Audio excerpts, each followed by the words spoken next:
I am back at Ely Cathedral. I have spent the morning walking around sort of down along the riverbank, getting some video there to show you what Ely looks like along the river. Beautiful longboats there. Some, I'm pretty sure people are living on them. Others, people are camping on them.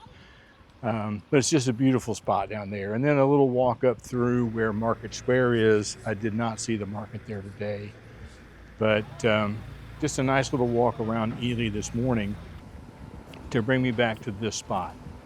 And I wanted to talk just a little bit about the Lady Chapel here again before I take off in a different direction today, because on this video today I want to try to get to the Cromwell House, the Ely Museum, and the Church of St. Etheldreda, which is an ongoing Catholic church here in Ely. But I wanted to talk just a little bit about the Lady Chapel and maybe a little bit about why I am so drawn to Ely Cathedral. I did not mention it in yesterday's video. It will be in the video that I make for the New Retired Me channel. But let's start with the Lady Chapel. So the Lady Chapel was the construction was begun in 1362.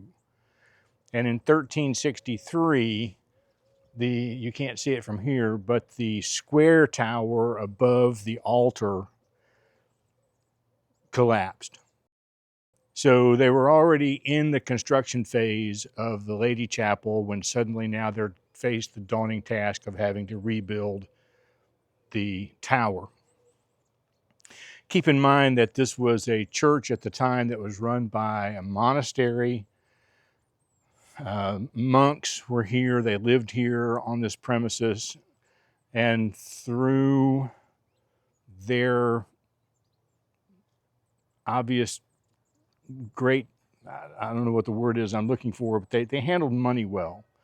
And they had grown the estate of Ely Cathedral to almost 38,000 acres. In fact, if you walk downtown, some of the storefronts downtown used to be inside the monastery, original buildings there. But I digress.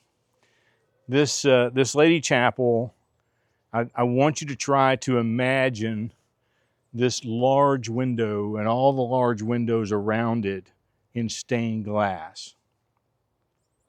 Inside there are over 200 statues, sculptures that are actually carved into the walls. They're not just sitting somewhere, they're actually part of the construction.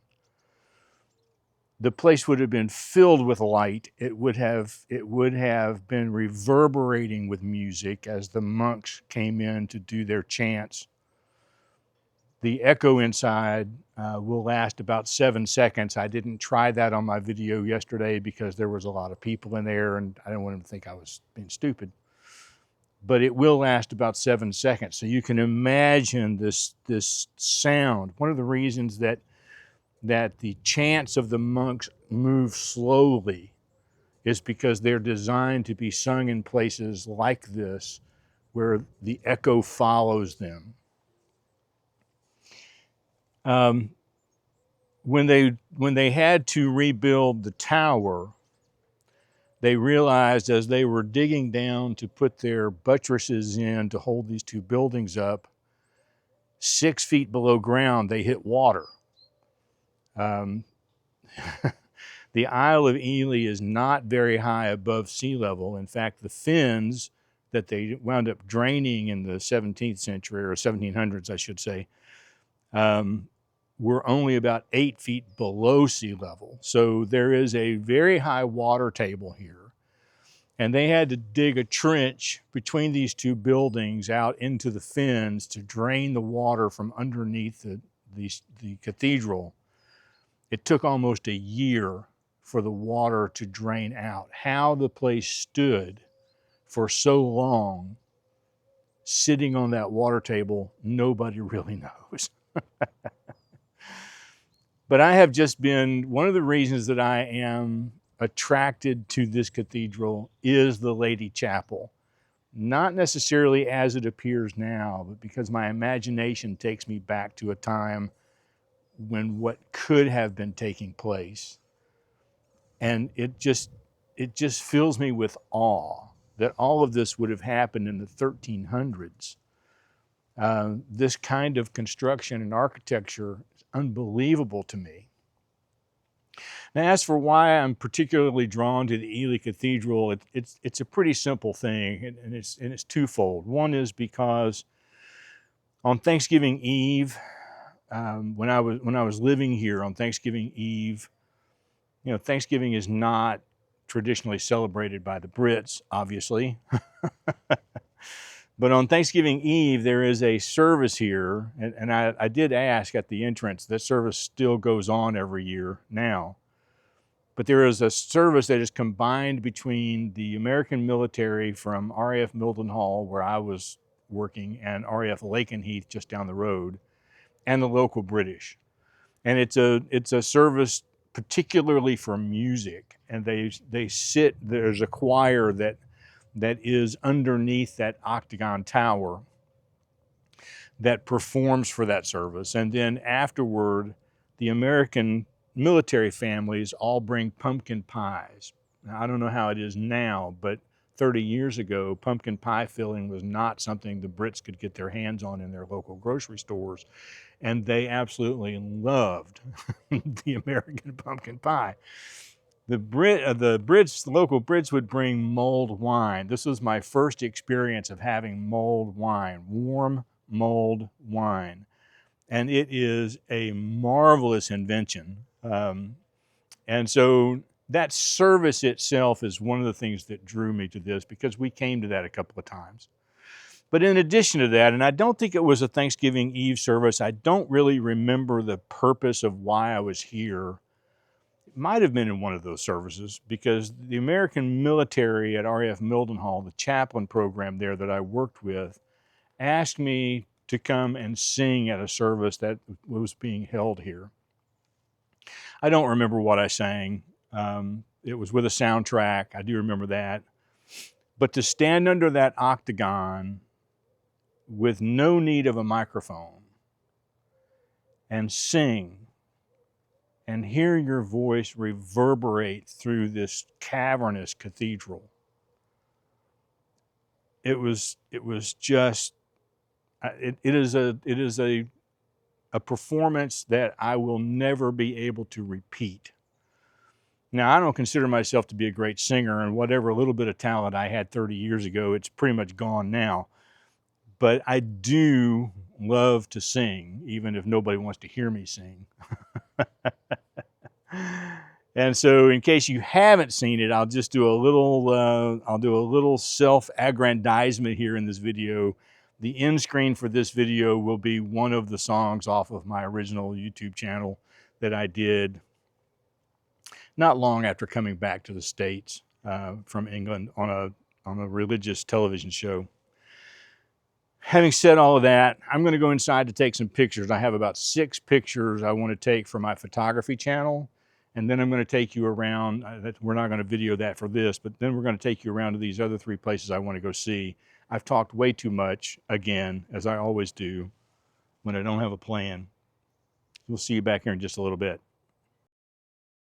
The Cromwell House was quite an interesting place to go through, and it made me realize that I did say something completely wrong in yesterday's video that I wanted to correct here. In the Cromwell House, we see a number of additions to the original house. Cromwell inherited this house from his uncle and several other pieces of property in Ely.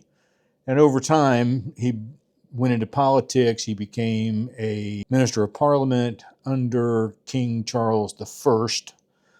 And it was during that time that King Charles decided to make some changes to the churches of England, and the way that he structured the service made the churches look more Catholic than Church of England. And Cromwell would not settle for that. And so there was a civil war that broke out, lasted several years.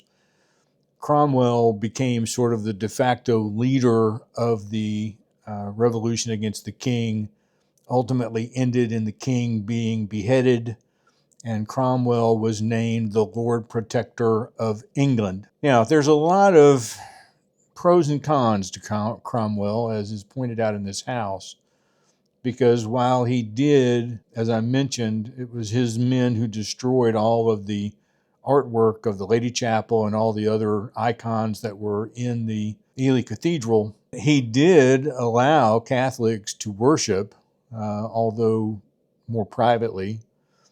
He did allow the first Jewish synagogue to be allowed in England. His idea was that anyone of any Christian religion, no matter what sect they were from, should be free to worship in England. They were not to be bound by the Church of England. There are some people who look at him as a wonderful person for the church, and there are other people that view him as a truly horrible person for the country.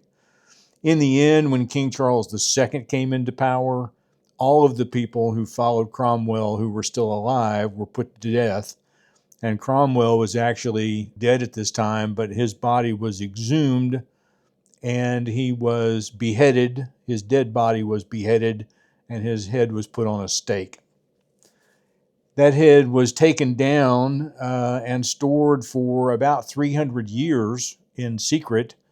And after 300 years, it was found again, and it has been reburied in I believe, the graveyard of the college from which he was part of. This is St. Etheldreda Church. It was not open to the public, which really, I was really sad about that. It's a beautiful little church. I would really have loved to have seen the inside. This is a ongoing Catholic church in England, dedicated to the history of St. Etheldreda.